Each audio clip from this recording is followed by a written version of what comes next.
시간이 되었으므로 다 같이 사도신경을 고백하여 오늘의 예배를 하나님께 온전히 올려드리도록 하겠습니다. 나는 전능하신 아버지 하나님 천지의 창조주를 믿습니다. 나는 그의 유일하신 아들 우리 주 예수 그리스도를 믿습니다.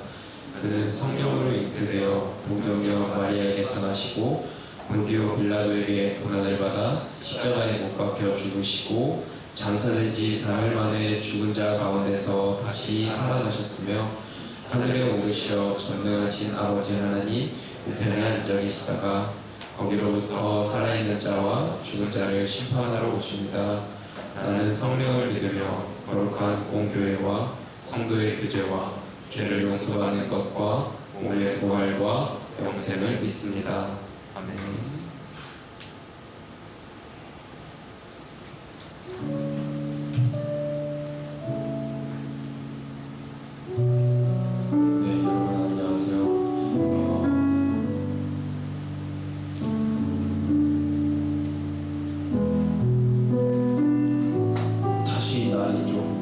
저녁에는 조금 선선한 것 같은데 낮에는 아직도 너무나 더움에도 불구하고 이 자리를 불러주신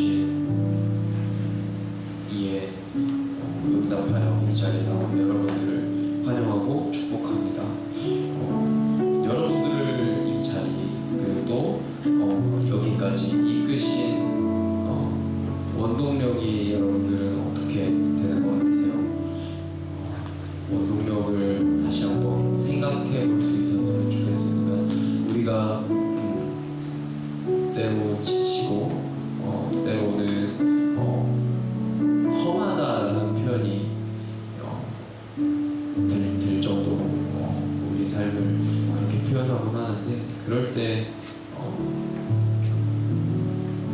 우리를 걷게 하는 그럼에도 불구하고 이 자리에 오게 하는 그런 원동력은 여러분들께 어떤 것인지 궁금합니다. 한번 같이 고민해 보셨으면 좋겠고 또한 여기까지 이끄신 하나님의 은혜 또한 그 외에 나를 이곳까지 이끄시는 그또 내가 이 자리에 오게 하는 그런 나의 마음의 원동력은 어떤 것인지 한번 묵상해 보셨으면 좋겠고 또한 찬양하며 고백해 보셨으면 좋겠습니다. 함께 찬양합시다.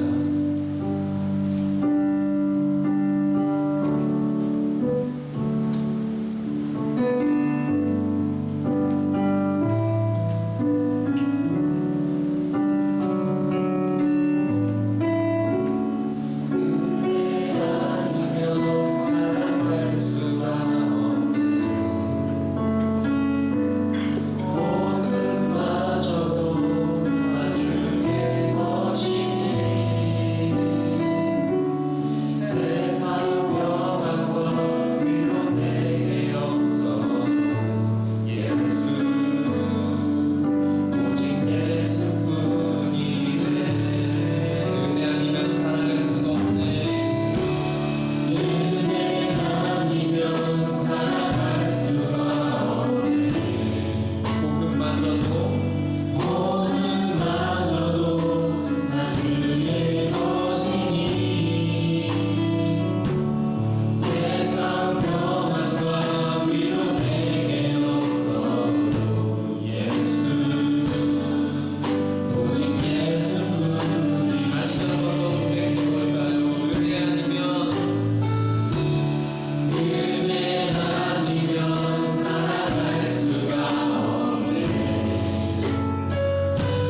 자기가 결박당할 거라고 하는데도 예루살렘으로 가려고 하는 모습이 나오더라고요. 근데 그럼에도 바울을 예루살렘으로 이끌게 되는 예루살렘으로 걷게 하는 이유 그리고 원동력이 무엇일까라고 생각했을 때 가장 처음으로 들었던 생각은 하나님의 은혜고 예수님께서 주셨던 은혜라고 생각을 했습니다. 그리고 또 한 가지 더를 생각해 봤을 때 바울이 사울이던 시절에 주변에 사울 주변에 있는 사람들의 모습은 굉장히 험악하고 긴장되고 약간 어두운 느낌이었다라는 생각을 했거든요. 근데 바울이 되고 나서 그 바울 주변에 있던 바울을 돕는 사람들의 모습이 어땠을까를 생각했을 때 그들은 가난하지만 힘이 있고 또한 없음에도 물신양면으로 도왔고 또 성령의 부름을 받아서 예루살렘에 가지 말라 이렇게 바울을 위하여서 권면의 말도 하고 하는 모습, 굉장히 밝은 모습을 좀 주변이 밝아졌다라는 생각을 받았을 때 바울이 갈 수밖에 없지 않았을까. 내 주변이 나로 인하여서 내가 전하는 그리스도로 인하여서 이렇게 밝아진다면 어둡던 나는 다시 한번 누군가에게 어두운 그곳에 밝음을 전하러 갈 필요가 있지 않을까라는 묵상이 좀 많이 됐던 것 같습니다. 가장 필요했던 곳에 가서 그곳에서의 밝음을 전했던 바울의 모습을 많이 묵상했고 또한 우리 또한 세상이라는 그 어두움과 교회라는 그 밝음의 그 어느 한 곳을 선택하는 것이 아니라 그 경계에 서 있는 우리가 세상으로도 나아가야 하고 교회 안에서도 밝음을 전해야 하는 그런 원동력이 주님의 은혜와 또한 우리 주변을 여전히 밝게 비추고 있는 우리 공동체가 됐으면 좋겠다라는 묵상을 했습니다. 주님의 사랑에 매어 나아갈 때에 우리가 그 가운데서의 원동력을 하나님으로부터 예수님으로부터 얻고 또한 우리 공동체를 생각했을 때 그것이 나를 걷게 하는 이유가 됐으면 좋겠습니다.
나아갔으면 좋겠는데요. 다시 한번 여러분들께 여쭤보고 싶습니다. 여러분들을 이 자리로 이끈 원동력은 어떻게 되십니까? 우리가 주의 사랑에 매이길 원합니다. 주께서 주실 은혜들을 기억하길 원합니다.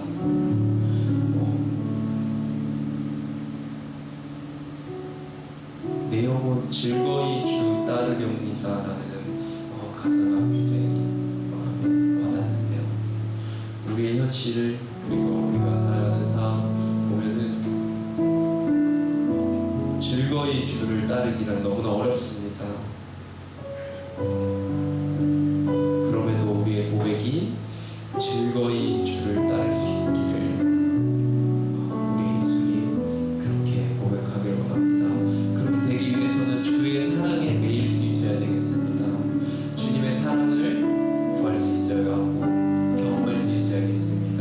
또한 주님이 주셨던 은혜를 기억할 수 있어야겠습니다. 그렇게 될 때에 우리가 힘들지만 주님이 걷게 하시는 그 길을 즐거이 따를 수 있을 것임을 고백합니다. 그렇기 때문에 우리가 이 시간에 고백할 때에 주님의 사랑에 매이길 원합니다. 주님이 주셨던 은혜를 다시 한번 기억하길 원합니다. 그때에 내 영혼이 즐거이 주를 따를 수 있길 원합니다. 이 시간에 이 마음을 기억하며 이 시간에 기도하며 나갈 때에 주님의 이름을 한번 외치고 이 시간에 기도하며 나갔으면 좋겠습니다. 함께 기도합시다.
충만하신 하나님 아버지, 주님의 위대하심을 찬양합니다. 주님의 권능과 영광과 승리와 위엄이 다 주께 속하였습니다. 주님의 이름을 날마다 송축하고 찬양합니다. 주님, 이번 한 주도 동행하여 주심에 감사합니다. 한 주간 살면서 주님을 마음 가운데 모시지 않고 내 뜻과 내 힘대로 살려고 하지는 않았는지 되돌아봅니다. 연약하고 어리석었던 모습들 이 자리에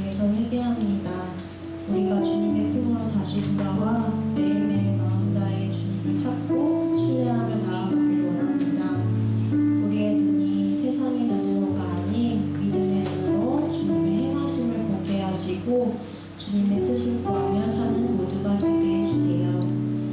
주님, 세상에서 무섭고 옳지 않은 일들이 바르지 않고 악한 일들이 빈번하게 일어나고 있습니다. 마음이 악해지는 사람들, 마음이 다치고 상처난 사람들, 이런 여러 상황에 동요돼서 힘들어하는 사람들 많이 있습니다.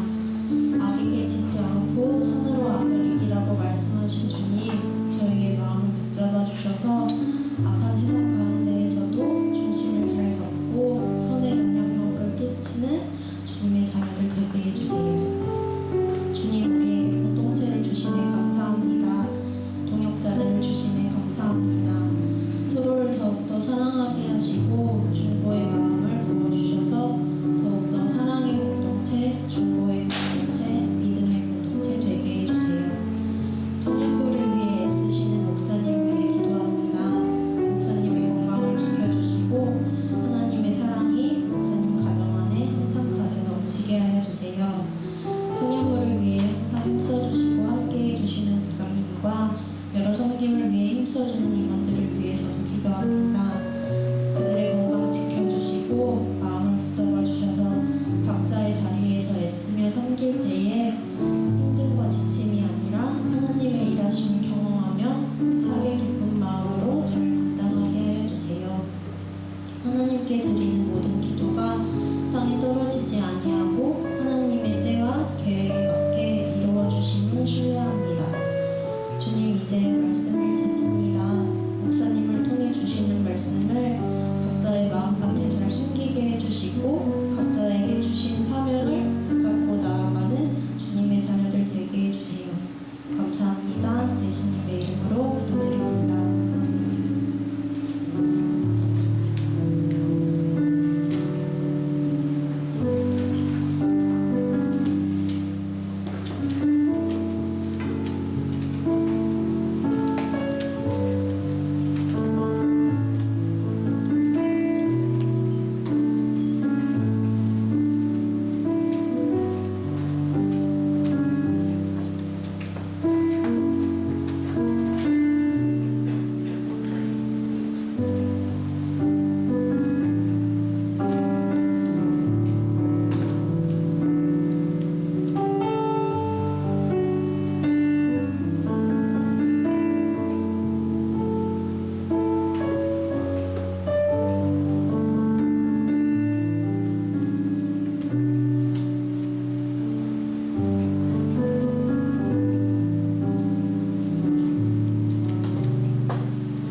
사도행전 21장 1절에서 14절까지의 말씀입니다. 이 시간 하나님의 말씀 경외하는 마음으로 자리에서 모시겠습니다. 하나님의 말씀을 합독하겠습니다. 우리가 그들을 작별하고 배를 타고 바로 고스로 가서 이튿날 로도에 이르러 거기서부터 바다라로 가서 베니게로 건너가는 배를 만나서 타고 가다가 구부로를 바라보고 이를 왼편에 두고 수리아로 항해하여 두로에서 상륙하니 거기서 배의 짐을 풀려 함이러라. 제자들을 찾아 거기서 이래를 머물더니 그 제자들이 성령의 감동으로 바울더러 예루살렘에 들어가지 말라 하더라. 이 여러 날을 지낸 후 우리가 떠나갈새 그들이 다 그 처자와 함께 성문 밖까지 전송하거늘 우리가 바닷가에서 무릎을 꿇어 기도하고 서로 작별한 후 우리는 배에 오르고 그들은 집으로 돌아가니라. 두로를 떠나 항해를 다 마치고 돌레마이에 이르러 형제들에게 안부를 묻고 그들과 함께 하루를 있다가 이튿날 떠나 가이사랴에 이르러 7 집사 중 하나인 전도자 빌립의 집에 들어가서 머무르니라. 그에게 딸 넷이 있으니 처녀로 예언하는 자라. 여러 날 머물러 있더니 아가보라 하는 한 선지자가 유대로부터 내려와 우리에게 와서 바울의 띠를 가져다가 자기 수족을 잡아 매고 말하기를 성령이 말씀하시되 예루살렘에서 유대인들이 이같이 이 띠 임자를 결박하여 이방인의 손에 넘겨주리라 하거늘 우리가 그 말을 듣고 그곳 사람들과 더불어 바울에게 예루살렘으로 올라가지 말라 권하니 바울이 대답하되 여러분이 어찌하여 울어 내 마음을 상하게 하느냐. 나는 주 예수의 이름을 위하여 결박당할 뿐 아니라 예루살렘에서 죽을 것도 각오하였노라 하니 그가 권함을 받지 아니하므로 우리가 주의 뜻대로 이루어지이다 하고 그쳤노라. 아멘. 이것은 하나님의 말씀입니다. 자리에 앉으겠습니다.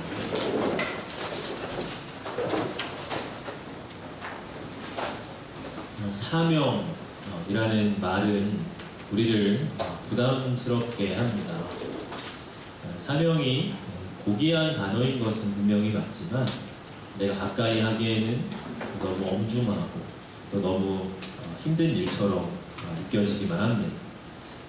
그럴 수밖에 없는 것이 사명은 사명받은 자만이 이해할 수가 있기 때문입니다. 사명을 영어로 콜링이라고 하는데요. 이것은 하나님의 부르심이라는 의미입니다. 사명을 받을 때 사명자는 그 마음 안에 거절할 수 없는 하나님의 부르심을 느낍니다. 그것은 다른 사람은 들을 수 없고 오직 사명을 받은 그 사람만이 들을 수 있는 부르심입니다. 그래서 부르심을 따라가는 사람 주변에서 그를 바라보면 이해할 수가 없죠. 도대체 왜 저기를 가려고 하는 걸까? 나라면 절대 저렇게 못 살 것 같다. 그것은 그 사람 안에 있는 부르심을 다른 사람은 들을 수가 없기 때문입니다. 그래서 사명을 객관화해서 이해한다는 것은 불가능하죠. 심지어는 사명을 감당하는 그 자신도 자신을 이해하지 못할 때가 있어요. 내가 왜 이렇게까지 하려는 건지 저도 잘 모르겠어요. 그러나 이것은 내가 해야만 하는 일이라고 느껴요. 하나님의 부르심의 특징은 불가항력적이라고 하는 것이죠. 그러나 막상 사명을 따라 사는 사람을 만나보면 우리가 생각하는 것처럼 그렇게 불행하지 않습니다. 오히려 정반대이죠. 가끔 사명으로 충만한 사람들을 만나게 되는데요. 그런 사람들을 보면 눈이 바짝 보여요. 그리고 온몸에 활력이 있고 목소리에는 힘이 넘칩니다. 분명히 힘든 조건들이 있지만 그것을 넘어서는 생명력이 그에게 있음을 느끼게 됩니다. 사명을 감당한다는 것은 분명히 힘든 일이지만 그것을 감당하려고만 하면 하나님께서는 그것을 넘어서는 힘과 생명과 능력을 주시는 것을 볼 수가 있습니다. 우리가 읽은 본문은 사도 바울이 예루살렘으로 향하는 여정을 보여줍니다. 바울이 예루살렘에 가고자 했던 것도 역시 사명 때문이었습니다. 바울은 예루살렘으로 나아가는 그 여정 중간중간에 교회 공동체들을 방문을 하고요. 그들과 깊은 사랑과 위로의 교제를 나누게 됩니다. 우리가 읽은 본문에서는 바울이 두로라는 곳에서 7일간을 머물게 되고요. 또 돌레마이라고 하는 곳에서 하루를 머물고 그 다음 가이사랴라는 지역에서 여러 날을 머무는 그러한 이야기가 기록이 되어 있죠. 먼저 바울은 이 두로라는 곳에 머무르게 되는데요. 오늘 3절의 말씀을 보면 구브로를 바라보고 이를 왼편에 두고 수리아로 항해하여 두로에서 상륙하니 거기서 배의 짐을 풀려 함이러라. 이 두로에 오기까지의 여정을 살펴보면요. 고스, 로도, 바다라라고 하는 곳에 하루나 이틀씩 짧게 머물면서 이 두로에 왔어요. 이 당시에는 배편이 원활하지 않아서 계속 환승을 해야 했던 것이죠. 우리가 아프리카라든가 이런 먼 지역에 가게 되면 비행기를 여러 번 환승해야 되지 않습니까? 그 비행기를 여러 번 환승하면서 여행을 할 때 굉장히 피곤합니다. 비행기 환승도 이렇게 힘들 텐데 이렇게 바울은 배를 여러 번 환승하면서 이 두로까지 오게 됐고 그 거리가 약 800km 정도가 됩니다. 이 두로에 도착한 바울과 그 일행은 아마도 몸이 녹초가 된 상태로 왔을 거예요. 그래서 그들은 거기서 믿는 자들의 공동체를 찾고 거기서 잠시 쉼을 얻은 뒤에 다음 배편을 기다리고자 합니다. 오늘 4절의 말씀도 보면요. 제자들을 찾아 거기서 이래를 머물더니 그 제자들이 성령의 감동으로 바울들을 예루살렘에 들어가지 말라 하더라. 바울은 두로의 제자 공동체와 7일간의 시간을 같이 보내게 돼요. 아마 이 시간 동안 함께 말씀도 나누고 식사의 교제도 나누고 하면서 쉼과 회복의 시간을 가졌던 것이겠죠. 그런데 오늘 이 본문 4절의 말씀을 보면 이상한 부분이 우리에게 보입니다. 바로 두로의 제자들이 성령의 감동으로 바울에게 예루살렘에 들어가지 말라라고 했다고 하는 거예요. 여러분, 지금 바울이 예루살렘으로 가는 것이 성령님의 뜻이지 않습니까? 이 사도행전 20장 22절에도 이러한 말씀이 있습니다. 바울의 고백인데, 보라, 이제 나는 성령에 매여 예루살렘으로 가는데 거기서 무슨 일을 당하는지 알지 못하노라. 바울 역시 또 자신이 성령에 매여서 예루살렘에 가고 있다라고 고백을 했습니다. 그런데 지금 두로에서의 이 제자들 또한 성령의 감동으로 예루살렘으로 가지 말라라고 말을 하고 있다고 하는 거예요. 모순이 생기겠죠. 과연 성령님은 바울이 예루살렘으로 가기를 원하시는 건가, 원하지 않으시는 건가 하는 질문이 들게 됩니다. 주석가들은 여기서 이 성령의 감동으로라고 하는 이 말과 예루살렘에 들어가지 말라 하는 이 말을 구분을 한다고 제안을 해요. 바울이 예루살렘에 붙잡히고 또 환난을 당할 것이라 하는 것까지는 성령의 감동으로 알려졌지만, 예루살렘에 들어가지 말라라고 한 것은 그에 대한 이 성도들의 인간적인 반응이었다고 하는 것이죠. 여러분 생각해 보십시오. 바울이 예루살렘으로 들어간다면 위험해질 게 너무나 뻔한 상황이에요. 성령이 감동하심으로까지 바울은 환난을 당할 것이라고 그들에게 경고를 하셨습니다. 그렇다면 성도들의 입장에서는 바울을 만류하는 것은 너무나 당연한 일이죠. 우리가 사랑하는 어떤 사역자가 북한 땅에 들어가기로 한다고 해보십시오. 북한 땅에 가서 성경을 전하고 그 지하 성도들을 위로하는 것이 저의 사명입니다 할 때 성도들이 어떻게 반응할까요? 맞습니다. 가시오. 그게 사명입니다 하고 이렇게 쉽게 보내줄 수 있을까요? 아마 그렇다면은 사도 바울도 좀 섭섭한 마음이 들었을 것 같아요. 어떻게 보면 그를 붙잡는 것은 좀 너무나 당연한 모습입니다. 너무 위험한 일입니다. 다시 생각해 보세요 하고 그를 붙잡는 거죠. 어쩌면 이것은 공동체의 애정과 또 사랑을 보여주는 모습입니다. 참 귀한 모습이라고 할 수가 있어요. 그런데 사명은 그런 인간적인 연민과 애정만으로는 한가름 될 수가 없다고 하는 거예요. 그리고 그것이 사명의 중요한 특징입니다. 사명은 하나님 앞에서 내가 단독자로 서야 하는 문제예요. 여러분, 누군가의 권면과 권유가 참고사항이 될 수는 있겠지만 그것이 절대적인 기준이 될 수는 없습니다. 누군가가 나의 사명을 대신 살아주는 것이 아니기 때문입니다. 여러분, 이 공동체의 말은 참 귀합니다. 바울을 사랑하기 때문에 하는 말이고 걱정돼서 하는 말이에요. 여러분, 나를 아껴주고 사랑하기에 하는 말이 참 귀해요. 평상시라면은 지체들의 말이나 가족들의 말을 귀담아 듣는 일이 필요할 것입니다. 그러나 불가항력적으로 나를 부르시는 부르심 앞에서 결단해야 하는 순간도 있다고 하는 것이요. 그런 것들을 뿌리치고 앞으로 나아가야 하는 순간도 있다고 하는 것이요. 그래서 예수님께서는 누가복음 9장 62절에서 이렇게 말씀을 하시죠. 예수께서 이르시되 손에 쟁기를 잡고 뒤를 돌아보는 자는 하나님의 나라에 합당하지 아니하니라 하시니라. 예수님께서 한 청년에게 나를 따르라 부르실 때에 가족의 여러 가지 대소사를 다 치른 다음에 가겠습니다 할 때 예수님이 이 말씀을 하십니다. 때로 예수님을 따라갈 때에는 가장 가까운 가족이라고 하는 인간의 연민과 정도, 때로는 넘어서야 하는 순간도 있다고 하는 것이죠. 여러분, 때로 인간적인 애정이나 권면들이 도리어 사명의 길에서 방해가 될 수도 있어요. 여러분, 아마 사도 바울은 지금 좀 마음이 흔들렸던 것 같습니다.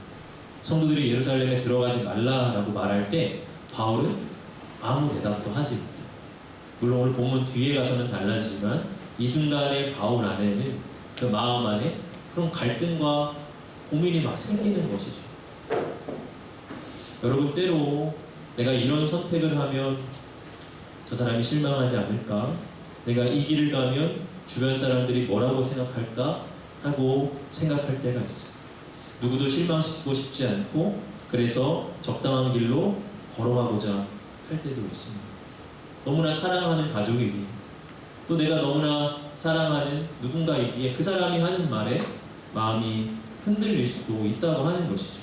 그러나 사명만큼은 그런 모든 것들을 내려놓고 오직 하나님만 바라보고 나아가야 한다고 하는 거예요. 나는 어떻게 목회자의 길로 들어서게 됐느냐 하는 질문을 제가 받곤 합니다.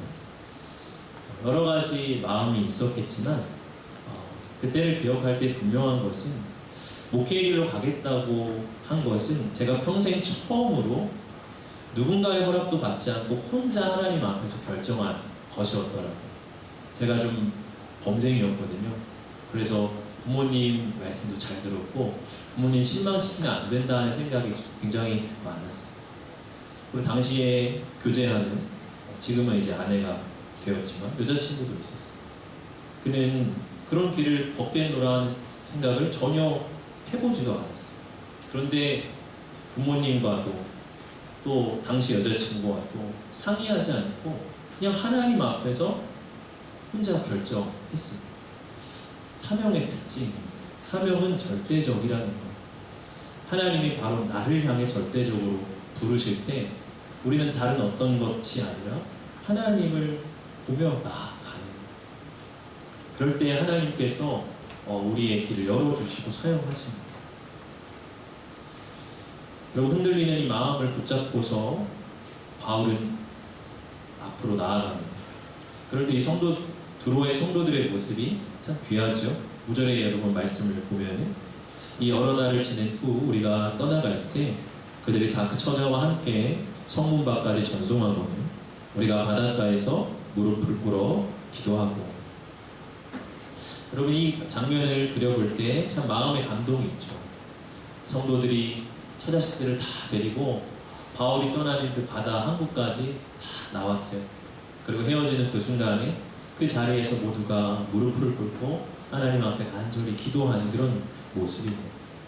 그럼 어쩌면 사명을 따라가는 사람에게 주변에서 해줄 수 있는 것은 어떤 애정 어린 말이나 걱정도 있겠지만 가장 좋은 건 그를 위해 기도해 주는 것이고, 하나님 그를 주님의 손에 맡깁니다.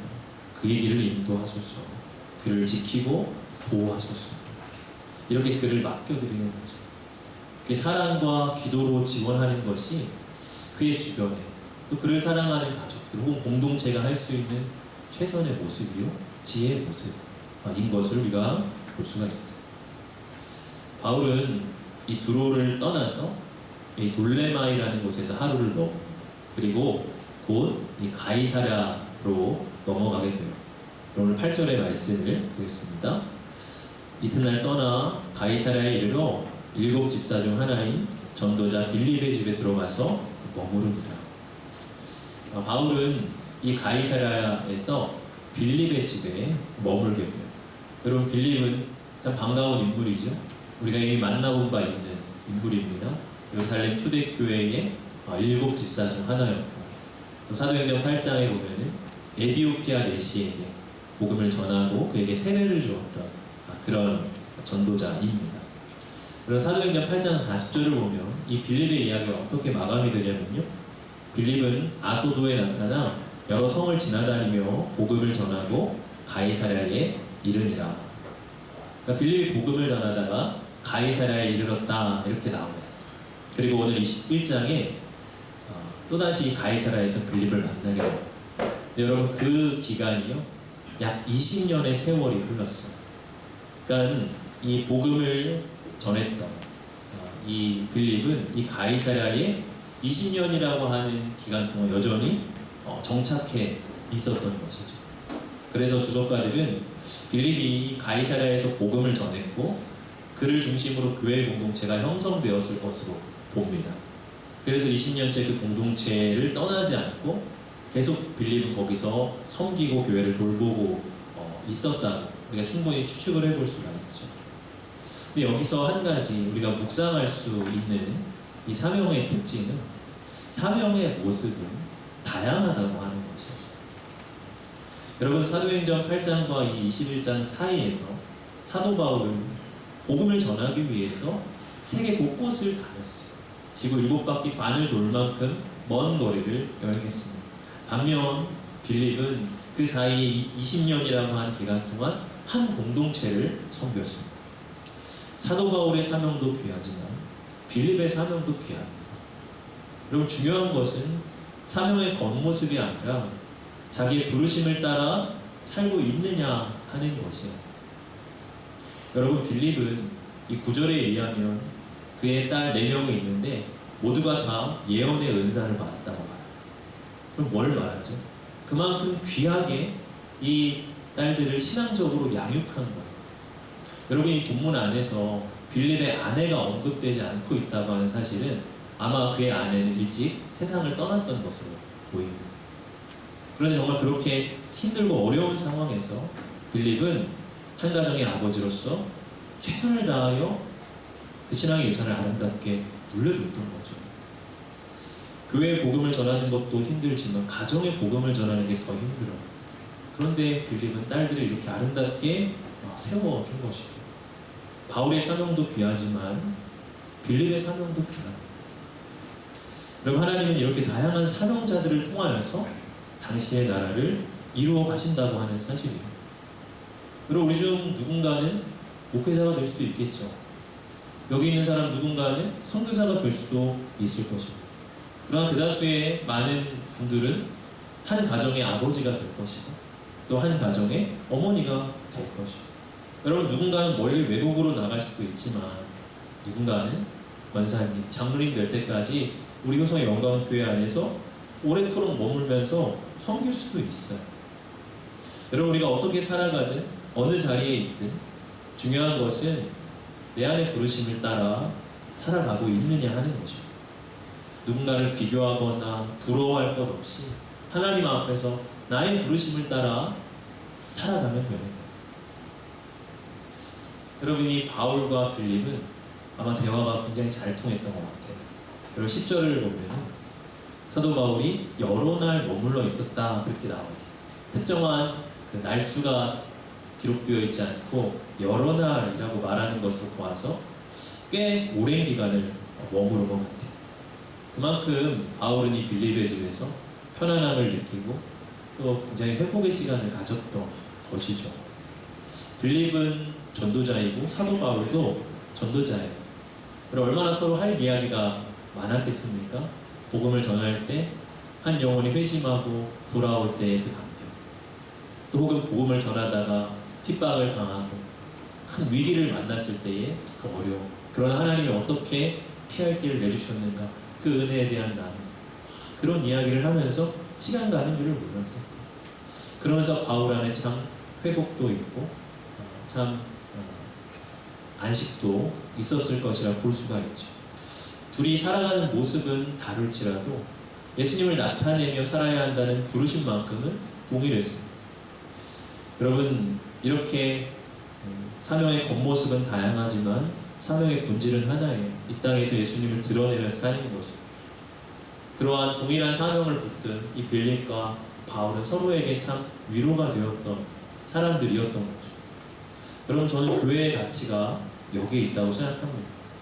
우리가 다양한 모습으로 살아가지만 예수님을 드러내고자 하는 동일한 사명을 가지고 살아갑니다. 그러한 사람들이 곳에서 서로 만나는 거예요. 사명을 붙들고 살아가는 일은 참 힘든 일입니다. 왜 바울이 여러 날 머물렀겠어요? 본인도 힘들고 쉼이 필요한 거죠. 사명이라고 하는 어떤 긴장감 있는 삶 속에서 때로 마음을 소통하고 회복하는 시간이 되게 필요한 거죠. 그런 가운데 이 빌립의 집에서의 시간이 바울에게 참 소중했던 거예요. 여러분, 저는 우리 교회가 이런 빌립의 집과 같이 되기를 원합니다. 서로 다양한 모습으로 살지만 동일한 사명의 본질을 들고 살아가는 사람들이 함께 만나서 이야기를 나누고 예배를 드리고 믿음을 나누면서 서로 위로할 수 있기를 바라요. 그럴 때 함께 사명의 길을 걸어갈 수 있는 힘이 우리 가운데 부여가 되는 것이죠. 그것이 교회 공동체의 소중함이. 그리고 이렇게 바울이 빌립의 집에 머물고 있을 때 아가보라고 하는 한 선지자가 빌립의 집에 찾아옵니다. 10절의 말씀을 보면 여러 날 머물러 있더니 아가보라는 선지자가 유대로부터 내려와. 이 아가보는 사도행전 11장 28절을 보면 천하에 큰 흉년이 있을 것이라고 예언을 했던 선지자. 그리고 그의 말대로 된 거예요. 그건 뭘 말하냐면 이 아가보가 참 선지자라는 것을 말을 하죠. 이 아가보가 빌립의 집에 와서 바울의 허리띠를 취해서 그의 자신의 팔과 다리를 묶는 행위를 합니다. 구약의 선지자들의 예를 보면 가끔 이런 상징적인 행위를 통해서 하나님의 뜻을 드러낼 때가 있죠. 예레미야 같은 경우를 보면 자기 허리띠를 물가의 바위 밑에 숨겨두죠. 그리고 그 허리띠가 썩어지게 합니다. 그것은 하나님께서 예루살렘의 교만을 썩게 하리라 하는 그런 메시지를 전하기 위함이었죠. 이 아가보가 지금 바울의 허리띠로 자기의 팔과 다리를 묶은 이유는 11절 하반절에 말하는 것과 같이 성경이 말씀하시되 예루살렘에서 유대인들이 이같이 이 띠 임자를 결박하여 이방인의 손에 넘겨주리라 하거든. 바울이 예루살렘에서 이렇게 붙잡히고 묶이게 될 거다 하는 것을 보여주는 거예요. 그럼 한번 생각해 보십시오. 참 좋은 시간이에요. 참 위로를 나누고 참 이렇게 안식의 시간을 보내고 있었어요. 그런데 이 선지자가 지금 하는 이 모습과 말씀을 듣는 바울의 친구들 얼마나 그 마음이 두려웠겠습니까? 말로만 듣는 것도 마음이 심란한데 행위로까지 막 이렇게 하면서 보여주니까 그 마음이 얼마나 지금 위축되고 어두운 마음이 들었겠어요. 여러분 어떻게 해요? 12절을 보면은 우리가 이렇게 표현되어 있어요. 그러니까 이전에는 두로의 성도들만 가지 말라 한 거예요. 근데 지금 12절에 와서는 우리가 라는 것은 바울의 가장 곁에 있었던 누가를 비롯한 그 바울의 일행들 전도팀을 이야기합니다. 그들 역시도 지금 바울에게 안 가면 안 되니까 그렇게 말을 하고 있는 거예요. 그만큼 참 두려운 순간인 거죠. 바울의 가장 곁에 있는 전도팀조차도 좀 안 가면 안 됩니까? 할 정도로 참 위축되는 순간입니다. 여러분 근데 한번 생각해 볼 것은 성령님은 왜 계속 이런 경고를 보내시는 걸까요? 4절에서도 성령의 감동으로 환난이 있을 거다, 어려움이 있을 거다 이렇게 알리셨어요. 11절에서는 아예 선지자를 보내서 어떤 일이 있을지를 지금 생생하게 보여주시기까지 합니다. 여러분 바울이 그 길을 가게 하시려면 성령님이 그를 달래셔야 하는 거 아니에요? 저는 가끔 이제 아이들을 태우고 어디 멀리 이렇게 운전을 해서 가면요, 야 금방 가, 얼마 안 남았어, 이제 금방 도착해, 1시간 뒤인데 30분이면 가, 이렇게 이제 오르면서 그러면 이제 어찌하든지 가는 거죠. 그리고 성령님도 그렇게 하셔야 되는 거 아니에요? 그런데 왜 계속 이렇게 자꾸 무섭게 하실까요? 왜 자꾸 이렇게 경고하고 야 큰일 난다, 너 가면 묶인다, 너 가면 이러한 일이 있다 하는 걸 왜 자꾸 보여주실까요? 그럼 13절에 이러한 표현이 있습니다. 바울이 이렇게 말을 해요. 각오하여. 여러분 성령님은 바울의 각오를 받기를 원하셨던 것 같아요. 왜냐하면 사명의 길에는 각오가 필요하기 때문에 그렇습니다. 여러분 성령님은 숨기지 않으십니다. 사명의 길 어렵지 않아.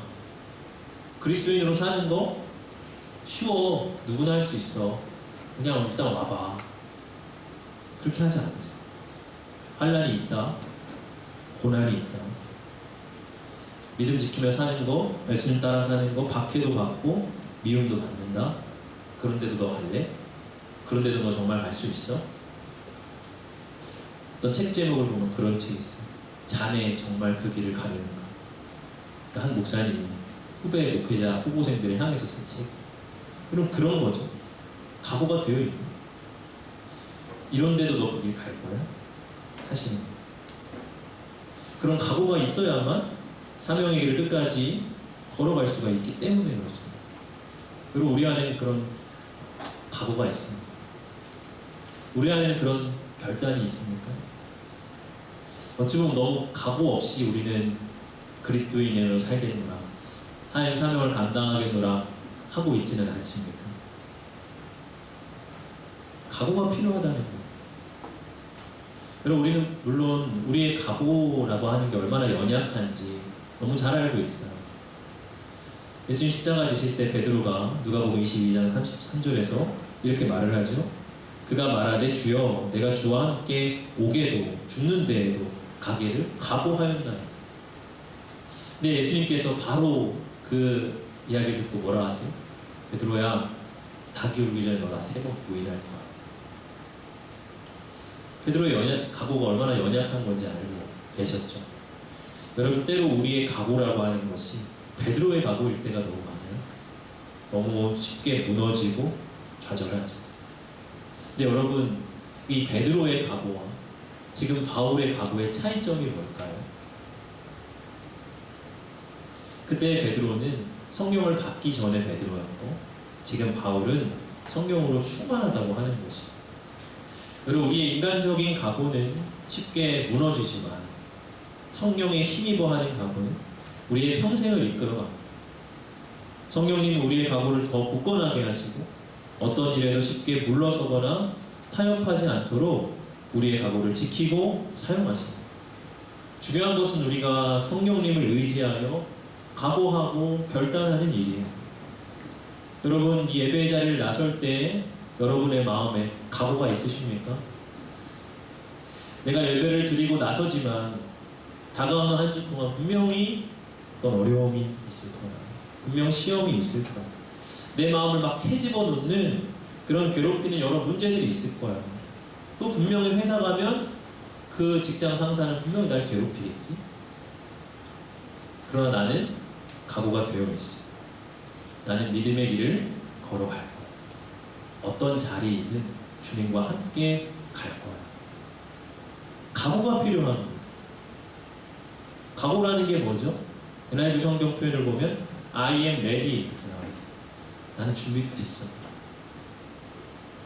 여러분, 성령님이 이런 어려움들을 미리 보여주시는 이유는 준비하라는 거예요.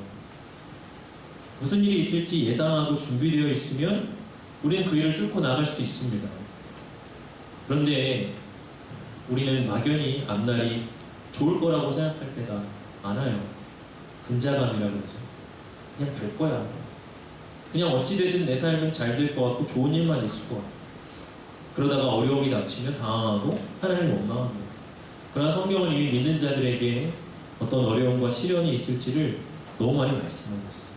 그것은 겁을 주기 위함이 아니라 준비하라는 거예요. 각오하라는 거예요. 세상은 만만치 않습니다. 우리가 사명을 이루겠다 하면 세상이 두 손 들고 와 환영합니다 할 것 같아요? 그렇지 않죠. 반대가 있어요. 무수한 저항이 있어요. 유혹이 있고, 때로는 너무 가까운, 나랑 가장 가까운 사람조차 그것을 이해하지 못하고 부딪히게 돼요. 거기에 대해서 우리가 각오가 필요하다고 하는 거예요. 성령에 힘입어서 에스더가 뭐라고 이야기하죠? 죽으면 죽으리다. 그게 각오죠. 어떤 일이 있더라도, 아니 그보다도 큰 일이 있더라도 저는 끝까지 가겠습니다. 저는 준비되어 있습니다. 그런 각오를 성령님은 받기를 원하십니다. 여러분, 우리 기독교가 너무나 유약한 기독교만이 되어서는 안 되죠. 우리는 너무 죄를 많이 졌습니다. 너무 반복되어 넘어졌습니다. 그래서 각오도 하지 않고 그냥 또 넘어질 거야. 난 어차피 또 실패할 거야. 그냥 그런 생각을 가지고 우리가 나아갈 때가 너무 많아요. 여러분, 우리가 각오를 하더라도 쉽지 않을 텐데 아무런 각오 없이 그냥 넘어질 걸 예상하며 나아간다면 우리가 사명의 길에서 승리할 수 있겠습니까? 우리에게 치밀한 각오가 필요하고 그걸 받으셔서 성령을 우리 가운데 일하신다고 합니다. 토마스 아퀴나스라고 하는 이름을 들어보셨을 텐데, 신학대전이라는 작품을 쓴 중세의 가장 위대한 신학자로 꼽히는 인물입니다. 그는 이탈리아의 한 귀족 가문에서 태어났어요. 그의 아버지는 지방 영주였어요. 그리고 백작이었어요. 아버지는 이 토마스가 막내 아들이었는데요. 당시에 베네딕투스의 수도 원장이 되기를 원했습니다. 수도 원장은 당시에 막강한 권력을 가지고 있는 굉장히 성공적인 직위예요. 그래서 이제 그러한 출세의 길을 걷기를 바랐어요. 근데 이 토마스는 이 수도사의 삶을 살다가 탑발 수도사가 되기로 그는 하나님께서 소원을 합니다. 이 탑발 수도사라는 건 뭐냐면 길거리를 다니면서 전도하고 또 이렇게 집집을 방문해서 구걸을 해서 먹고 사는 거예요. 그러면서 이제 가난을 온몸으로 실천하는 수도사. 그러니까 오늘날로 따지면 어떤 거지 전도 그런 형태의 삶을 사는 거죠. 그러한 이제 그의 어떤 결단을 들은 이 가족들은 토마스가 정신이 나갔구나. 그를 정신을 차리게 하려고 그를 납치해서 집안의 성에 가두게 됩니다. 그렇게 그를 억류한 기간이 1년 이상이 돼요. 그러나 이 토마스는 오랜 감금 생활을 하면서도 자기의 생각을 굳게 지키고 물러나지 않았어요. 그래서 가족들이 어떻게 하냐면요. 한 번은 성매매 여성을 감금된 방 안으로 보내게 됩니다. 토마스가 소명을 저버리도록 하기 위함이죠. 젊은이였고 오랫동안 그 안에 혼자 억류되어 있는 상태입니다. 가족들은 이제 그런 극단적인 방법을 쓴 것이죠. 그러나 그때 기록에 의하면 이 토마스는 벽난로에 있던 불타는 꼬챙이를 가지고 와서 그걸로 이 여성을 위협하면서 내쫓았다. 결국 가족들은 그런 토마스의 모습을 보고 포기하고 그를 놓아주게 됩니다. 그는 일평생을 신학자의 사명에 헌신하며 하나님께 귀히 쓰임받는 사람이 되죠. 여러분, 우리가 사명으로 결단하고 나아간다고 해서 어려움과 저항이 없는 것 아닙니다. 때로는 유혹도 있고 시험도 있습니다. 그러나 우리는 각오가 있고 결단이 있습니다. 그리고 그 각오를 지키는 그러한 결의가 우리 가운데 있어야 할 줄 믿습니다. 그럴 때 하나님이 우리의 그러한 마음을, 각오를 받으셔서 놀라운 사명들을 이루어 가실 것이라 믿습니다. 그럼 말씀을 정리합니다. 사명의 모습은 다양합니다. 그러나 사명의 본질은 하나입니다. 이 땅에서 예수님을 나타내고 그분을 따라 살아가는 거예요. 이 사명을 따라 살기 위해 우리에게 각오가 필요합니다. 때로 어려움과 반대가 있지만 끝까지 사명의 길을 걷겠다고 하는 각오가 우리에게 있습니다. 한 가지만 딱 얘기하면 제 다이어리 앞에 이렇게 보면요, 가장 앞에 제가 이렇게 써놓은 문구가 있어요. 뭐냐면 나를 행복하게 하는 세 가지 근원 땡땡. 세 가지가 뭘까요? 거기다 써놓은 것이 가족, 독서, 마지막이 사명이에요. 그게 제 본심이기 때문에 제 다이어리 앞에 항상 이렇게 써놔서 자주 보거든요. 왜 각오를 하면서까지, 왜 그렇게 힘들게 하면서까지 갈까? 사명 안에 생명이 있고 행복이 있기 때문에 그렇습니다. 세상이 줄 수 없는 영원한 가치가 그 안에 있기 때문에 그렇습니다. 여러분 각자에게 주신 사명의 겉모습이 어떤 것인지 저는 모르겠어요. 그러나 여러분 권면드립니다. 하나님 앞에 단독자로 서서 두려워하지 마세요. 용기를 가지세요. 눈치 보지 마시고 누군가의 무언가를 내가 충족해야 된다는 그런 것까지도 내려놓으세요. 그럴 때 들려요. 그럴 때 말씀하세요.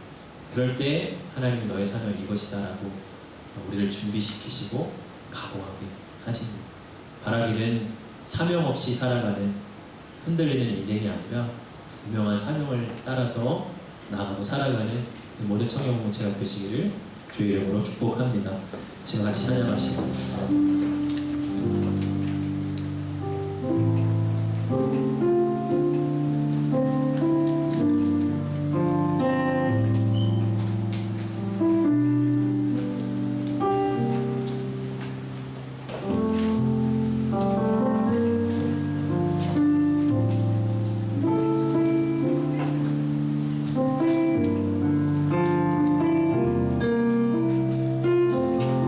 예수를 내리며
우리의 인생에 사명이 있으십니까?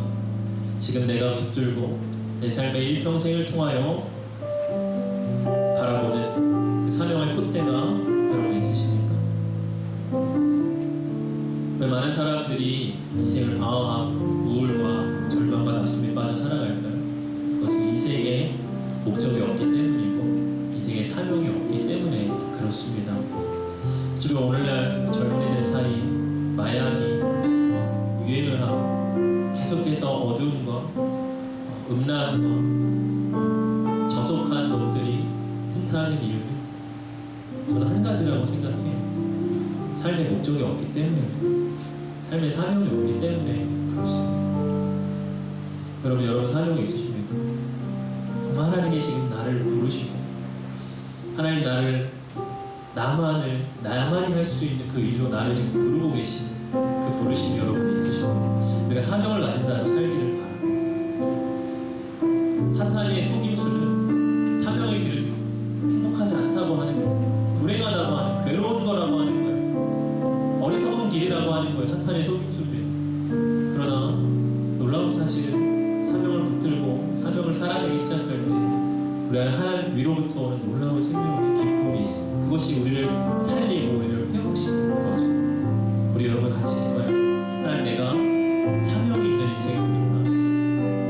내가 사명이 있는 인생이 되구나. 내 하루하루를 무의미하게 무가치한 것에 내 인생을 쓰는 것이 아니라 정말 하나님의 귀한 사명 앞에 나의 삶을 드리고 나의 시간을 드리고 나의 중심을 드릴 수 있는 그러한 삶이 되고 싶습니다. 사명으로 나를 불러주십시오. 사명이 있는 인생이 되게 하여 주시옵소서. 내 마음에 그런 각오와 결단을 가지고 우리 같이 이 시간 기도하러 나아가시겠습니다. 하나님 아버지, 우리가 사명이 있는 인생이 되기를 원합니다. 하나님 아버지, 우리가 사명자의 삶을 살기를 원합니다. 하나님 그것은 어떤 특별한 사람에게만 주어진 삶이 아니라 하나님 모두에게 하나님 사명을 주시고 하나님 우리가 이루어야 할 일, 각자의 독특한 부르심을 주셨습니다. 아버지 하나님, 사명이 있는 인생이 되게 하여 주시옵소서. 목적이 있는 인생이 되게 하여 주시옵소서. 하나님 내 삶의 하나님, 하나님께서 이루고자 하시는 놀라운 계획과 그 목적을 따라 살아가는 나의 삶이 주여 되게 하여 주시옵소서. 인생을 방황하고 하나님의 세월을 무가치하게 보내며 살아가는 분이 아니라 나머지 하나님이 부르시는 부르심을 쫓아 살아가는 삶이 되게 하여 주옵소서. 그럴 때에 하나님 우리의 모든 하나님 거두는 것이 벗어지고 하나님의 무겁게 하는 모든 짓는 것들이 아버지 하나님 치워지고 우리 안에 열정이 우리 안에 생명이 우리 안에 활력이 있을 줄로 주여 믿습니다. 하나님 놀라운 열정이 활력이 있는 삶으로 불러주시옵소서. 하나님 나에게 부르신 그 부르심의 산을 쫓아 달려 나아가는 하나님 그러한 인생이 되게 하여 주시옵소서. 기도는 그럴 주를 말씀을 사용하여 주시기를 원합니다. 주님 기도하여 주시옵소서. 하나님 아버지, 사명이라는 단어 앞에 우리는 주춤거릴 때가 얼마나 많은지, 하나님 그것을 부담스러워하고 회피할 때가 얼마나 많은지, 그 사명은 어떤 특별한 인물만이 가진 것이라 그렇게 우리가 생각하고 나의 일이 아니라고 생각할 때가 얼마나 많은지, 그러나 주님 우리를 각자를 사명자로 부르셨고 나만이 행할 수 있는 하나님에게 사명을 맡기기를 주님 원하십니다. 하나님, 인생의 많은 사람들이 무의미와 공허 속에 살아가고 목적 없는 인생 속에 방황하지만 하나님 우리는 사명이 있는 인생이 되기를 원합니다. 목적이 있는 인생이 되기를 원합니다. 부르심의 상을 쫓아 달려나아갈 수 있는 그런 열정이 있기를 원합니다. 주저앉아 있고 허무한 데 시간을 보내고 있고 무가치한 것에 내 소중한 하루하루를 허비하는 자가 있다면은 주님 다시금 사명으로 불러 주시옵소서. 열정과 열의와 기쁨이 충만한 그 삶으로 우리를 불러 주시옵소서. 주님 우리의 사명은 이 땅에서 예수님을 드러내는 삶이요 예수님을 따라가는 삶인 것을 선포합니다. 그 일을 이루는 것은 너무나 다양한 모습이겠지만 그 사명의 본질을 우리 안에 잘 붙들게 하여 주시옵소서. 우리 각자의 삶의 모양 속에 우리 각자의 삶의 방식 속에 주님 그 사명과 부르심을 이루어가는 귀한 청년들의 삶이 되도록 인도하여 주옵소서. 주님 앞에 예물을 올려드립니다. 선교의 예물, 주일 예물로 11조로 올려드립니다. 또한 하나님 아버지 모든 사역이 하나님 안에서 마무리되게 하신 감사합니다. 날마다 하나님과 동행하는 기쁨을 누리게 하소서. 감사의 제목 드립니다. 또 범사에 감사드립니다. 감사에 올려드립니다. 주님께서 모든 청년들의 고백과 마음과 헌신을 받아주시고 하나님 저들의 삶과 또 모든 계획 속에 하나님 모든 필요들을 앞서가시며 채워 주시옵소서. 감사드리며 축복하오며 예수님 이름으로 기도하옵나이다. 아멘.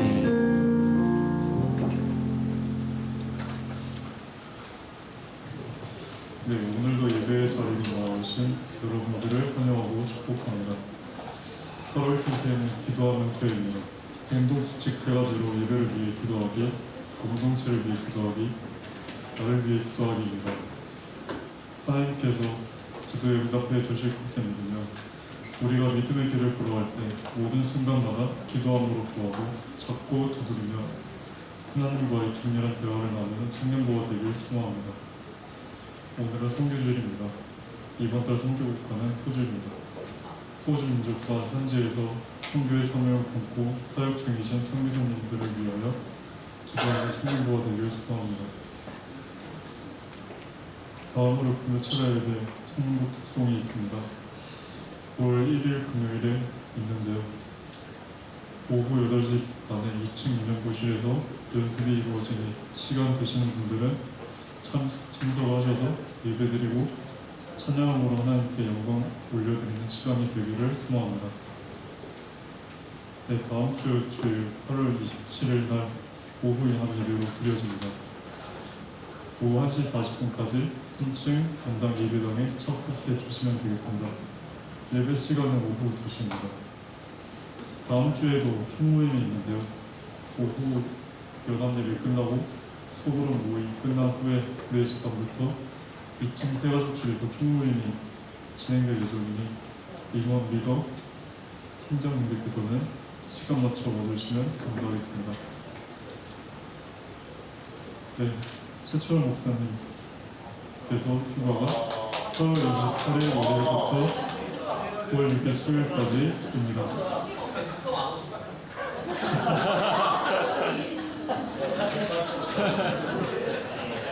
그동안 여러 하나님의 말씀을 전하신 목사님께서 휴가를 통해 쉼을 얻고 오는 시간을 가질 텐데요. 온전한 쉼으로 육과 영이 회복되어 예배당에 건강히 오실 수 있기를 소망합니다. 다음으로 신약 일독톡 광고를 전재 자매님께서 나오셔서 광고를 진행하도록 하겠습니다.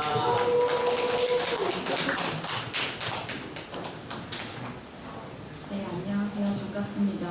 세 번째로 돌아오게 된 신약톡입니다. 먼저 지난 6월부터 8월까지 구약톡 모세오경편을 함께 해주신 28명의 모든 지체들께 수고하셨고 감사하다는 말 먼저 전해드리고 싶습니다. 네, 수련회 때 받은 은혜 다들 간직 잘하고 계신지요? 저는 수련회 때 전해주신 말씀 중에 성경의 전문가가 되라는 말씀이 정말 유독 기억에 남습니다. 저희 청년부 8월 캠페인 기도하면 돼 기억하시죠? 기도의 재료는 무엇일까요? 네, 바로 성경 말씀입니다. 제가 특별히 또 나와서 설명하게 된 이유가 이번 신약톡은 특별하게 메시지 성경으로 진행될 예정이에요. 네, 잠깐 설명드리자면 메시지 성경은 어렵게 느껴지는 성경을 우리가 사용하는 일상의 언어로 쉽게 읽을 수 있는 성경입니다. 네, 그래서 성경이 어려워서 읽기 두려웠던 초심자에게도 너무 추천드리고요. 이미 여러 번 읽었지만 일상적인 언어로 쓰여진 성경을 통해 또 다른 감동을 받고 싶은 지체들에게도 추천드립니다. 네, 신청 기한은 다음 주 주일 27일까지인데요. 다음 주 주일 예배는 오후 연합 예배로 드리기 때문에 미리 신청해 주시면 감사하겠습니다.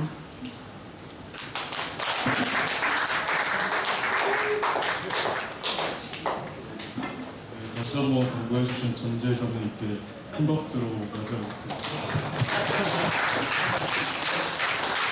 네, 이상 광고를 마치고 축복하겠습니다.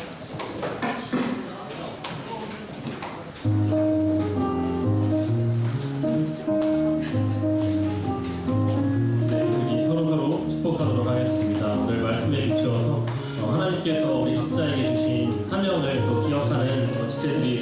좋겠습니다. 그 사명의 길로 나아갈 때 때로는 어려움과 힘든 고난들 있을 수 있겠지만 정말 성령의 힘으로 우리가 각오하고 결단하여서 정말 준비된 사람으로 하나님 앞에 단독자로 설 수 있는 서로서로가 되기를 또 건면하고 응원하는 마음으로 우리 서로를 바라보시면서 함께 축복하도록 하겠습니다. 하나, 둘, 셋, 넷. 사랑의 예수님 우리의 발을 씻기시네. 우리도 영손이 서로의 발을 씻기네. 너를 사랑해. 주가 우리 사랑하신 같이 너를 사랑하기를 원하네. 예수님처럼 너를 사랑해. 주가 우리 사랑하신 같이 너를 사랑하기를 원하네. 예수님처럼.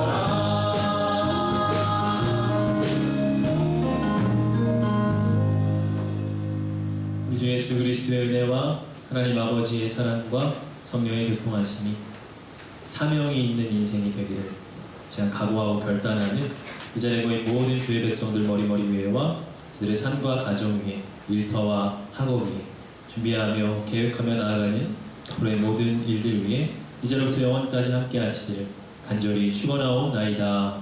아멘.